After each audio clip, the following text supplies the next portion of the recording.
इसी से मैं दावत देता हूँ नवीद अहमद को, जिनकी उर्दू मज़ाहिया तकरीर का मौजू है सुना है उसका मनी लॉन्ड्रिंग का धंधा है। ख़वातीनो हज़रात, सबसे पहले तो मैं सलाम पेश करना चाहूँगा GCU डिबेटिंग सोसाइटी को, क्योंकि इन्होंने पाकिस्तान डिबेटिंग सर्किट को हमेशा बेहतरीन स्पीकर्स दिए हैं। ऐसे स्पीकर्स जो अपनी आवाज़ से बुखारी ऑडिटोरियम पर सहर तारी करते रहे। आज भी आपके सामने ऐसे ही दो बेहतरीन स्पीकर्स मौजूद हैं। एक इस दीवार पे लगा हुआ है, दूसरा उस दीवार पे लगा हुआ है।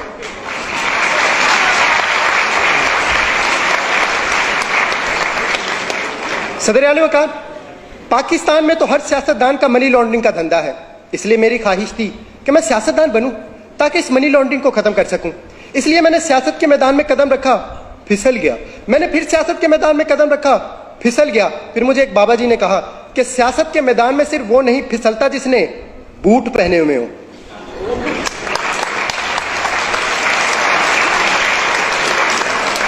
मैंने कहा बाबा जी मेरे पास तो बूट नहीं है, मैं क्या करूं? कहने लगे आपने घबराना नहीं है, तुम बूट पॉलिश कर लिया करो।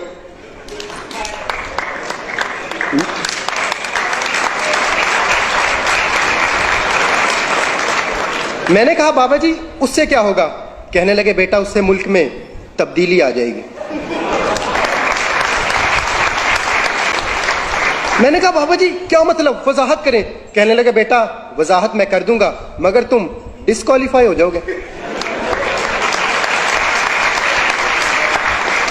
और हो सकता है डिस्क्वालीफाई होने के बाद लापता भी हो जाओ, क्योंकि वो नंबर 1 है। सदर आला वक़ार, कुछ ऐसा ही हुआ। कुछ दिनों बाद मैं लापता हो गया और उन्होंने मुझ पर मनी लॉन्ड्रिंग का इल्जाम लगाकर जेल भेज दिया। जेल में मेरी मुलाकात एक निहायत शरीफ इंसान से हुई।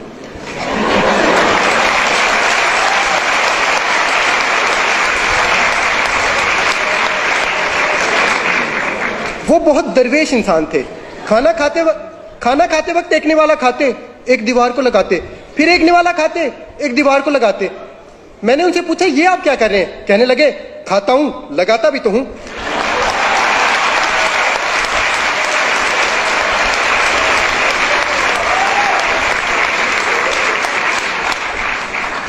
मैंने कहा बाबूजी सुना है आपका मनी लॉन्ड्रिंग का धंधा है, क्या आप इसी वजह से जेल में आए? कहने लगे नहीं बेटा, ये कहानी है 1990 की, जब मैं छुट्टियां गुजारने खलाई जहाज में बैठकर खला में चला गया।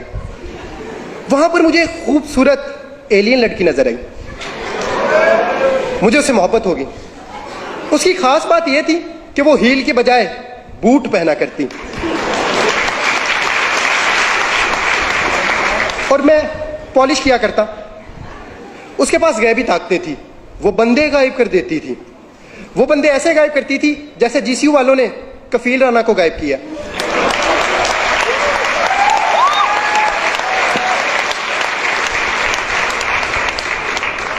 फिर मेरी सालगिरह आई और सालगिरह पे उसने मुझे कुर्सी दी।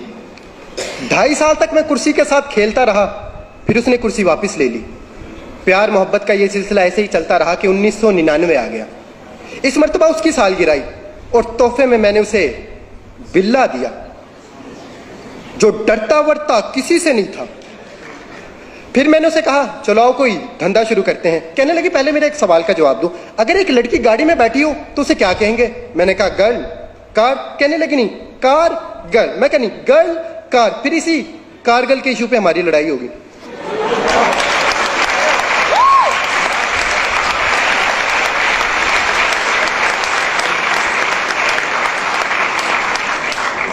लड़ाई इतनी शदीद हुई कि उसने मुझे घर से बाहर निकाल दिया।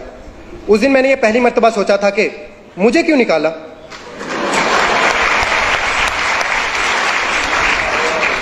फिर वो 5 साल तक शुजात के साथ साइकिल चलाती रही।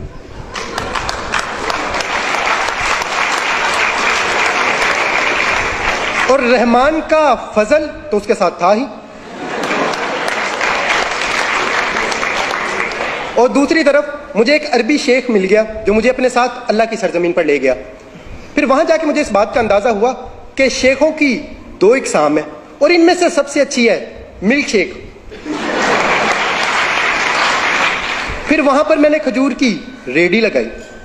जिस पर सुबह में शाम को मेरा बेटा बैठा करता, और खजूर के कारोबार में हमें दिन दुगनी और रात चुगनी चुगनी चुगनी तरक्की हुई। फिर मैंने मनी लॉन्ड्रिंग का धंधा भी शुरू कर दिया। खजूर का कारोबार इतना बढ़ा कि खजूर को जखीरा करने के लिए हमें लंदन में फ्लैट खरीदना पड़े। कतर का शहजादा तो खत लिखकर खजूर मंगाया करता। माइक्रोसॉफ्ट ने भी हमसे कई मुआहदे किए कैलिबरी में।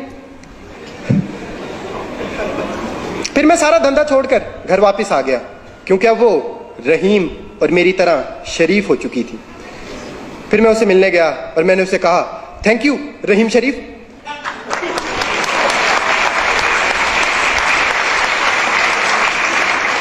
फिर एक दिन हम दोनों वोट डालने पोलिंग स्टेशन गए। वो अपना वोट डाल रही थी कि वोट जमीन पर गिर गया। यह देखकर मुझे बहुत बुरा लगा और मैंने उसे कहा, वोट को इज्जत दो।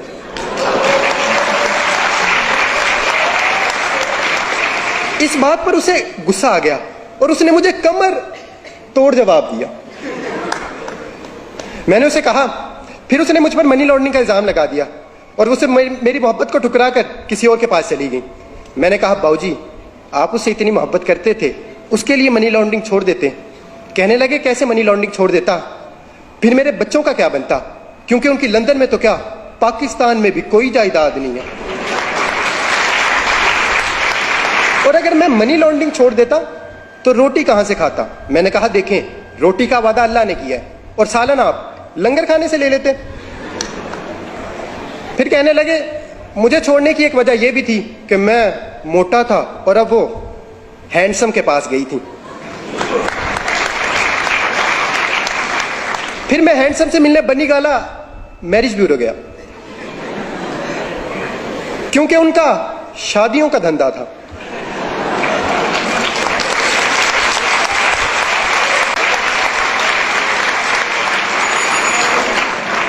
मैंने उनसे पूछा कि एलियन लड़की को आपसे मोहब्बत कैसे हुई। कहने लगे, ये मई के महीने की बात है, जब मैं तकरीर करते हुए स्टेज से गिरा। जब एलियन लड़की को यह मालूम हुआ कि मैं गिरा हुआ हूं, तो फिर उसने मुझे कुर्सी दी, टायरों वाली, जो रिमोट से चलती थी। मगर पता नहीं क्यों रिमोट नहीं दिया।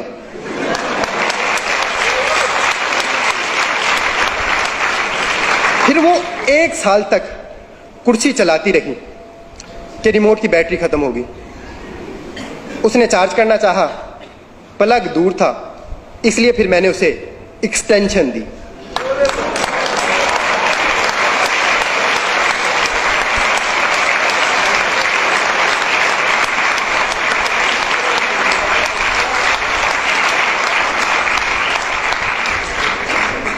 तीन प्लगों वाली।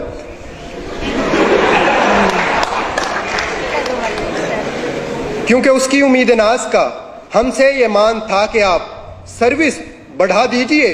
सर्विस बढ़ा दी गई।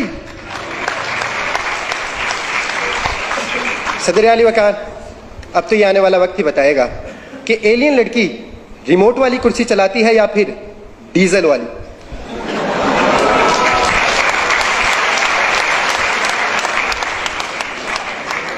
मगर मैं इस तमाम कहानी के बाद अब सियासतदान नहीं बनना चाहता, क्योंकि हमारे हुक्मरानी सियासतदानों की नहीं बल्कि एलियन लड़की की है। वो जब चाहे जिस पे चाहे मनी लॉन्ड्रिंग का इल्ज़ाम लगाकर उसे कहानी से बाहर कर दे। और अगर हमें ये मनी लॉन्ड्रिंग ख़त्म करना है तो हमें अपना जमहूरी निज़ाम बेहतर बनाना होगा, क्योंकि इस निज़ाम से हमें अक्सर बेवकूफ़ सदर मिलता है।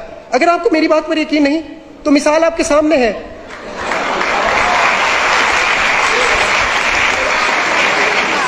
अमरीकी सदर की। शुक्रिया।